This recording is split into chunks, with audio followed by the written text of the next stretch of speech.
ہے جو دونوں ممالک میں خوشحالی لائے گا۔ ترجمانی وزارت خارجہ کا کہنا ہے کہ وزیر اعظم شہباز شریف کے اس دورے نے بہت سی راہیں پیدا کی ہیں جس سے لوگوں کو فائدہ ہوگا۔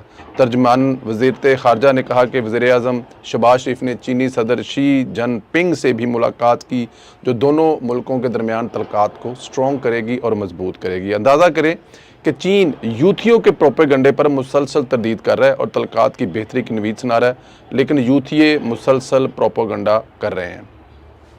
اچھا، جس ویب سائٹ کو اخبار بنا کر پروپیگنڈا کیا جا رہا ہے، اس کی کریڈیبلٹی یہ ہے کہ اس جریدے کو پہلے ماہانہ پرنٹنگ میگزین کی شکل میں لانچ کیا گیا۔ فائنانس کی کمی اور خسارے کے باعث میگزین کو پرنٹ کی شکل بند کرنا پڑی اور پھر آن لائن ویب سائٹ جاری رکھنا پڑی۔ ویب سائٹ اس وقت واشنگٹن امریکہ سے چلائی جا رہی ہے اور یہ حقیقت کسی سے ڈھکی چھپی نہیں ہے کہ امریکہ کو پاک چائنا تعلقات اور بالخصوص سی پیک پر ہمیشہ سے تحفظات رہے ہیں۔ امریکہ میں پی ٹی آئی نے کئی لابنگ فرم ہائر کر رکھی ہیں جن کا کام بھی ایسی مہم چلانا ہے۔ یہ چیز بھی قابل غور ہے کہ جو میگزین ایک کارپوریشن چلا رہی ہے جس سے پیسوں کی کمی کے باعث پرنٹ بند کرنا پڑا، اس میں پیڈ کانٹینٹ جو ہے وہ چھپانا یا اس کی تشہیر کرنا یا اس میں کرنا کتنا مشکل ہوگا کہ ایک ایسا ادارہ یا ایک ایسا اخبار جو اپنے پیسے نہ ہونے کی وجہ سے بند ہو گیا، وہ کتنا مشکل ہوگا اس کو۔ میرا نہیں خیال ذاتی طور پہ کہ وہ آپ ان کو ریچ کریں، کہیں جی کہ 5 7 10 15 20 ہزار ڈالر دینے ہیں تو چھاپ دیو، وہ کہیں گے لے آؤ دیو جی چھاپ دینے کی فرق پہنتا ہے۔ اور پھر سی پیک اور چائنا تعلقات سے بھارت کو بھی کافی مسئلہ ہے۔ جس ویب سائٹ نے دورہ چین اور پاک چائنا تعلقات کے خلاف سٹوری شائع کی، اس کی اشیاء میں ایڈیٹر ایک بھارتی خاتون ہے اور پروپیگنڈا چند ہی گھنٹوں میں کھل کر سامنے آ گیا۔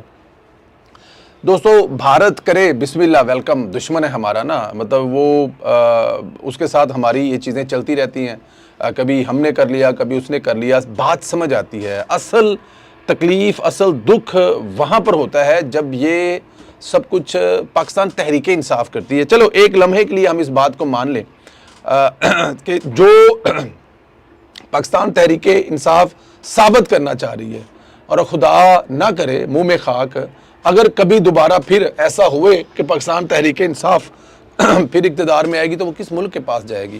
پتہ اس سے پہلے بھی پاکستان تحریک انصاف کے چیئرمین کبھی آئی ایم ایف کو گالیاں نکال رہے ہوتے تھے، کبھی امریکہ کو اور کبھی قطر کو گالیاں نکال رہے ہوتے تھے۔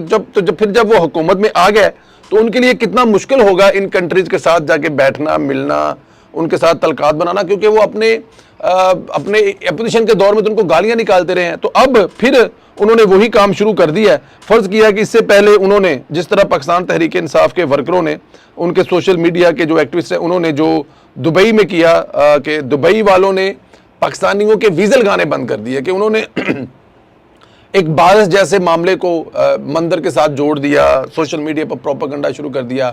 اب جس طرح چائنا کے بارے میں پروپیگنڈا کر رہے ہیں، تو کل کو پاکستان تحریک انصاف خدا نہ کرے منہ میں خاک کوئی ایسا موقع ملے تو چائنا کیسے اس جماعت کے ساتھ کرے گا؟ کیونکہ یہ پاکستان تحریک انصاف کو یہ سب کچھ آفیشلی کر رہی ہے، اپنے پیج سے کر رہی ہے، اپنے ٹویٹر ہینڈل سے کر رہی ہے، مطلب جو کر رہے ہیں وہ اپنے کھلم کھلا کر رہے ہیں۔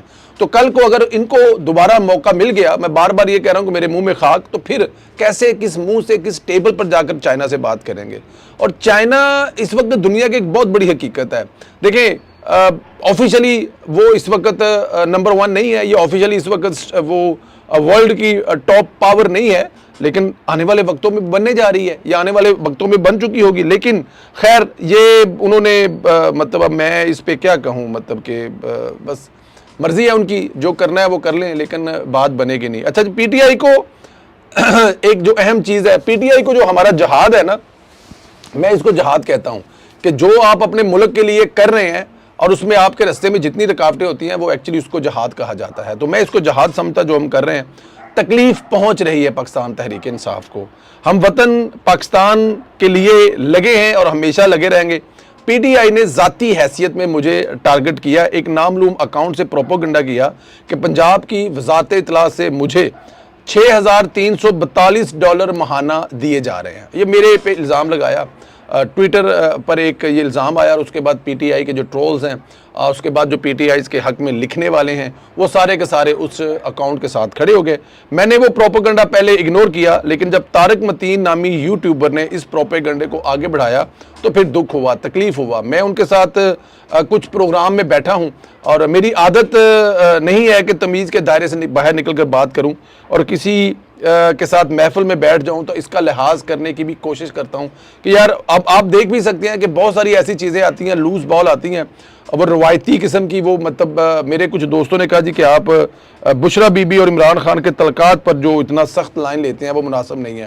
اسی شہر کے اندر, ایمسٹرڈیم کے اندر, اب آپ دیکھ لیں پچھلے 6 مہینے سے میں نے کبھی بشرا بی بی کے بارے میں اور عمران خان کے تعلقات کے بارے میں بات ہی نہیں کی. میں نے کہا اگر آپ کو برا لگتا ہے تو یار ہم کیوں جائیں گے, نہیں کریں گے. حالانکہ وہ بہت سارے لوگ کر رہے ہیں اور حقیقت پہ مبنی ہے, لیکن چھوڑ دیا کرنا اس کو. طارق متین کے ساتھ 1-2 ٹی وی پروگرام میں ایک شرکت کا موقع ملا تو لحاظ رکھا, تمیز کے دائرے میں رہ کر سوال کیا کہ یہ رقم کدھر ہے بھائی, کوئی مجھے بتایا. ویسے جتنی تنخواہ لکھی ہے اس سے کئی گنا اللہ کی ذات مجھے میرے کاروبار سے عطا کر رہی ہے. طارق متین کو بلکہ میں نے اس میں طارق متین صاحب کو بڑے پیار اور محبت سے لکھنا شروع کیا اور اس میں بڑی محبت سے لکھا اس کو لیکن آپ کے ساتھ 1-2 شو میں بیٹھنے کا موقع ملا ہے, مجلس کے آداب کے تحت عزت کرنے لگ گیا تھا. لیکن میں نے لکھا کہ آپ ہلکے نکلے ہیں یار, مطلب یہ بات آپ کو مطلب کہ اس فیک نیوز کو آپ بڑھاوا دے رہے ہیں, فیک نیوز کو اور شیئر کر رہے ہیں جن لوگوں نے نہیں دیکھا. حالانکہ اس اکاؤنٹ کی ریچ بھی نہیں ہے, لیکن ظاہر ہے جب طارق متین اور دوسرے لوگ اس کو ری ٹویٹ کریں گے, اس پہ کمنٹ کریں گے تو اس کی ریچ خود بخود بڑھ جائے گی. ہونا تو یہ چاہیے تھا کہ طارق متین نادم ہوتا, شرمندہ ہوتا. اس نے الٹا اپنے عمل کو جسٹیفائی کیا اور کہا میں نے تو صرف سوال پوچھا ہے. اب یہ کیسے ہو سکتا ہے کہ آپ سوال پوچھنے کے چکر میں کوئی ایسی جھوٹی خبر جسے 10 لوگوں نے دیکھا ہو اور آپ کے سوال چکر کرنے کے چکر میں وہ کئی ہزار لوگوں تک پہنچ گئی ہو. پھر میں نے بھی طارق متین سے پوچھا چلیں آپ بھی براہ راست ہی پوچھ لیتا ہوں. کہتے ہیں لوگ, یہ سنتے ہیں, ہم تو بڑی دیر سے جنتے آ رہے ہیں کہ جائیداد کے لیے طارق متین نے اپنے سگے بھائی کو قتل کروایا. نہ مجھے اس بات کا پتہ ہے, نہ میرے پاس کوئی گواہ ہے, نہ میں نے دیکھا ہے, نہ طارق متین کو کبھی ملا ہوں, نہ ہی مجھے اس خبر کے بارے میں کنفرم ہے. لیکن سوشل میڈیا پر طارق متین کا جب بھی نام آتا ہے اس سے ایک سوال یہی کیا جاتا ہے کہ مبینہ طور پر اس نے اپنے بھائی کو جائیداد کے لیے قتل کروایا ہے. یہ سوال میں نے بھی پوچھ لیا. چلیں تو ابھی تو آپ جانتے ہیں کہ آپ اپنے اس چکر میں گھٹیا قسم کی ایک فیک نیوز جو ہے وہ پھیلا رہے ہیں. بہرحال میں نے فیصلہ کیا ہے امریکہ سے جس یوتھی نے جھوٹی خبر کو پھیلایا ہے اس کا پیچھا کریں گے, ڈھونڈیں گے کہ وہ کون ہے. اور اب مجھے یہ کیونکہ پتہ نہیں, اگر وہ UK میں ہوتا تو شاید اپنی دہاڑی لگ جاتی, ہمیں بھی 4 آنے آ جاتے, ڈالروں میں کمائی ہوتی, کیونکہ UK میں آپ کر کے کہیں نہیں بھاگ سکتے. ایک ٹویٹ میں لوگوں نے لاکھوں ڈالر جو ہیں, لاکھوں پاؤنڈ جو ہے دینے پڑے ہیں, کیونکہ ظاہر ہے جب آپ کسی پر الزام لگاتے ہیں تو آپ کو پھر اس کو ثابت کرنا پڑتا ہے, یہ ہو نہیں سکتا. تو اب امریکہ میں کیا قانون ہے, اگر تو امریکہ بھی پاکستان جیسا ہے تو پھر شاید اس یوتھیے کو اب پتہ ہوگا. لیکن ہم انفارمیشن لے رہے ہیں, ہم امریکہ میں کچھ ایڈوکیٹ, کچھ لائر سے بات کر رہے ہیں.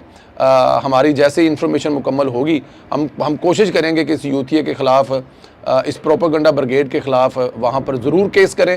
اور کیس کرنا اس لیے ضروری ہے, دیکھیں اگر یہ ڈالر مل رہے ہوں تو بسم اللہ ویلکم. کون سے ڈالر, کیڑے ڈالر, کتنے ڈالر؟ ہم تو اپنی جیب سے پلے سے ڈالر لگا کر اس ملک کے لیے وہ کر کے آئے ہیں کہ اس فتنے کا خاتمہ کرنے کے لیے ہر جلسے, ہر جلوس, ہر گلی سڑک, ہر محلے, ہر شہر پہ جا کے لوگوں کو اویئرنیس دی ہے کہ یہ ایک بہت بڑا فتنہ ہے. اور اس کو پھیلانے والے جو فتنے کے ساتھی ہیں وہ اس سے بھی ظالم ہیں اور آگے بھی کرتے رہیں گے. تو انشاءاللہ تعالیٰ آپ لوگ بھی ساتھ دیں. ٹویٹر پر آپ لوگ دیکھ رہے ہیں اس وقت جو لڑائی چل رہی ہے, جو جنگ چل رہی ہے, وہ بالکل فیک نیوز. اسی لیے تو پاکستان میں یہ قانون سے ڈرتے ہیں.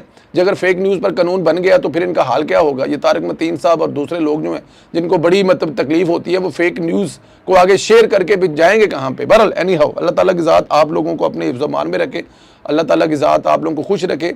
چائنا کے خلاف پاکستان تحریک انصاف, پہلے وہ جو کونسل ہے جو پیسے لے کر آ رہی ہے اس کے بارے میں, اور پھر ابھی چائنا کے بارے میں, اس پہ آپ کی کیا رائے ہے ضرور رائے دیں. اپنا خیال رکھیں, اجازت دیں, انشاءاللہ آپ لوگوں سے بات ہوگی. چینل کو ضرور سبسکرائب کریں, بیل آئیکن کو بھی پریس کریں.